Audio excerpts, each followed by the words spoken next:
Цар тахлын хямралд хамгийн хүн дээр өртөж ажлын байраа алдсан салбар бол жижиг дунд үйлдвэрлэл үйлчилгээ эрхлэгчид юм. Монголд 800 мянгаас 1 сая ажлын байр бий болгодог энэ салбарын уналт сэргэлт дотоодын эдийн засагт гол савлгааг бий болгож байдаг лээ. Эдийн засгийг сэргээхэд жижиг дунд үйлдвэрлэл үйлчилгээний эрхлэгчдэд үзүүлж байгаа төрийн дэмжлэг болон цаг үеийн нөхцөл байдлыг баялаг бүтээгчдийг дэмжих холбооны ерөнхийлөгч Дага Баяраас тодорхойллоо.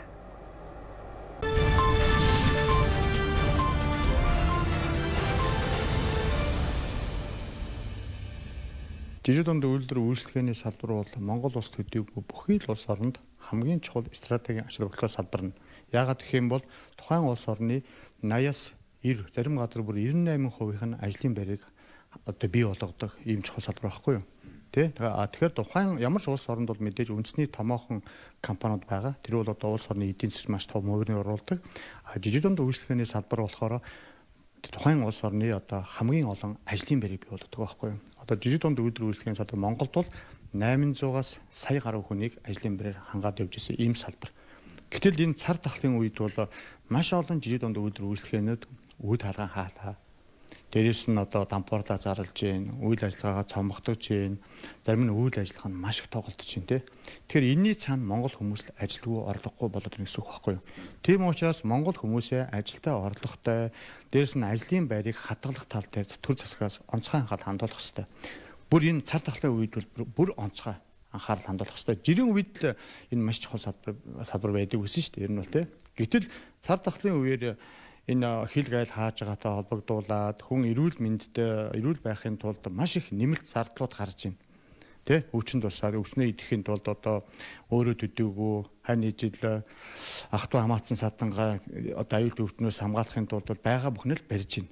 Дээрээс нь хүүхдээ сургууль сургахын тулд өөрсдийнхөө амьдрал ахуйг айтайгаа авч явахын тулд энэ бүх юм эдийн засгт уяатай учраас нэг талдаа эдийн засаг нөгөө талдаа эдийн засаг нөгөө тал дээр цар тахал хоёулаа чухал байхгүй юу? Тэ? Цар тахлаас эрүүл мэндэ хамгаалах хэрэгтэй, нөгөө талдаа эдийн засгаа идэвхжүүлж ард түмнээ хамгаалах хэрэгтэй тийм үү? Наад захын нөөцнийхээ шуудааг бид нар үйлдвэрлэж чадахгүй 6 тэрбум төгрөг одоо хятад руу өгнө гэдэг асуудал эргэлдэж байна тийм үү? Тэгэхээр яагаад энэ түлшний шуудаага Монголын компаниуд тэр тендер зарлаж болохгүй байгаа юм. Тендер зарлаад үнэхээр хийх газар олдсонгүй гэж сая одоо урагш нь явуулах шийдвэр гаргаж байвал бас ойлгоно тийм үү? Тэгэхгүйгээр шууд одоо сая шуудаа 6 тэрбум урагш нь гаргахаар боллоо л гэдэг мэдээг шууд цацж байгаа байхгүй юу? Тэгэхээр ямар ч байсан манай баялаг дэмжих холбооны одоо дэргэд бол маш олон таар шуудаа ойдын үйлдвэрүүд байдаг тийм үү? Тэн дээр бол тендер сонгон шалралтыг хийгээд үнэхээр нь одоо эдгээр нь сая шуудаа хийж чадахгүй юм байна. Сая болоо гэхэд ядаж 100 мянган шуудааг нь бол Монголдо хийхэр боллоо. 900 мянгаыг нь хятад улсаас авахар боллоо гэж одоо бас ярьж болно шүү дээ тийм үү? Шууд л одоо бүгдийн 100% гаднаас авах гэж байгаа нь бол одоо нэгдүгээрт одоо Монгол улс үндэсний үйлдвэрлэл байхгүй юм шиг тий их муухай тийм санаачл байна л да. Тэгэхэд Монгол улсад ч нь бол одоо бас мууч гэсэн бас жижиг дунд үйлдвэрүүд, үндэсний үйлдвэрүүд бас цөөхөн тоогоор байгаа шүү дээ. Бас хийгээд байгаа. Бас огт хийхгүй биш. Гэхдээ хятадын хил хаагдахад саяны сарын хугацаанд ямар бүтээгдэхүүнүүд доголдож байна, ямар бүтээгдэхүүнүүд тасарч байна гэдэг нь ер нь бол Монгол улсад тэр чиглэлийн босруулах үйлдвэрүүд нь байхгүй маа гэдэг нь харагдаж байгаа байхгүй тий. Тэгэхээр одоо ингээл апо гэхэд одоо нэг сабагда бол лааз мааз одоо тавч гэхэд галгараа уут муу тэгэл бүх юм ингээл тасарч ийн гэдэг албан ёсоор сошиал орчинд одоо мэдээлэл хийж штэ тий. Энэ чинь бол үндэсний том үйлдвэрүүдийн бүтээгдэхүүн тасалдахаар жижиг дунд үйлдвэрүүдийн бүтээгдэхүүн яахан тодорхой бидтэй тий. Тэгэхээр л угаасаа жижиг дунд үйлдвэрүүд үйл ажиллагаа шууд зогсож байгаа гэсэн үг байхгүй юу? Том компаниуд нь одоо зогсох гээд байхад жижигхэн компаниуд алидийн зогссон, алидийн дампуурсан, алидийн аялын байраа цомготгоцсон маш олон мянган хүмүүс ажилгүй орлогогүй болж байгаа шүү дээ тий. Тэгэхээр бид нар юу вэ гэдэг юм бол энэний хамгийн гол юм бол Монгол улсад босруулах үйлдвэрүүдийг л одоо барьж байгуулах хэрэгтэй байна гэдэг харагдаж байгаа. Тэгэхээр одоо босруулах үйлдвэрүүдээ дэмжиж босруулах энэ цар тахлыг л таньдуулаад босруулах үйлдвэрүүдээ жоон хөгжөөд авчмаар байгаа байхгүй. Тэгвэл бид нэг наад захын одоо цамц бижэгээ хийхэд энэ даавыг нь гаднаас авдаг, товчоо авдаг, тий, цахилгаанаа авдаг, тий. бараг бүх юм бол гаднаас авч штэ тий. Бид нар өөрсдөө бол оёоч шидээд юм уу ингээд тариад ургуулад ингээд явж болж байна тий. Тэгэхэд одоо бид нар нарийн ногоогч гэсэн бид нар урд нь бол одоо дотооддоо бараг бүгдийн чухал хийдэг болчлоо л гэсэн. Тэгэл хил хаахад хотлол болж байгаа байхгүй тий. Ихэнх нь гаднаас авдаг байсан байгаа байхгүй.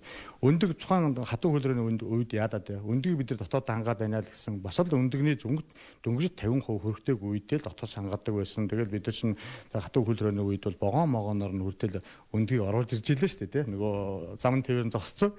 Яг энэ одоо цар тахлын үед буюу 2020 оны 1 сараас Монгол улс өндөржүүлсэн бэлэн байлд зарлахад хамгийн анх 4800 жирийн дунд үйлдвэр үйлчлэгээ эрхлэлтний үйл ажиллагааг зогсоож ирсэн.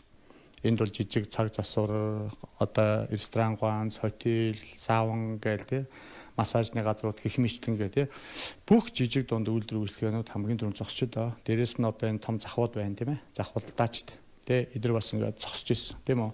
Тэгэхээр энэ хамгийн их одоо энэ цар тахлаас үүдэж хохирол амсж байгаа салбар бол жижиг дунд үйлдвэр үйлчлэгээний салбар байна. Тэгэхээр энэ хохирол амссан энэ салбарыг өнөөдөр Монгол улс эдийн засгийн хувьд, бодлогын хувьд одоо яаж дэмжих юм бэ гэдэг нь аюул чухал байгаа байхгүй. Тэгэхээр өнөөдрийн бид нар одоо энэ 11 сарын 19 зохион байгуулах формоор энэ гарц шийдэл, энэ зөвшөөрлөлтийг ярих хэрэгтэй байхгүй.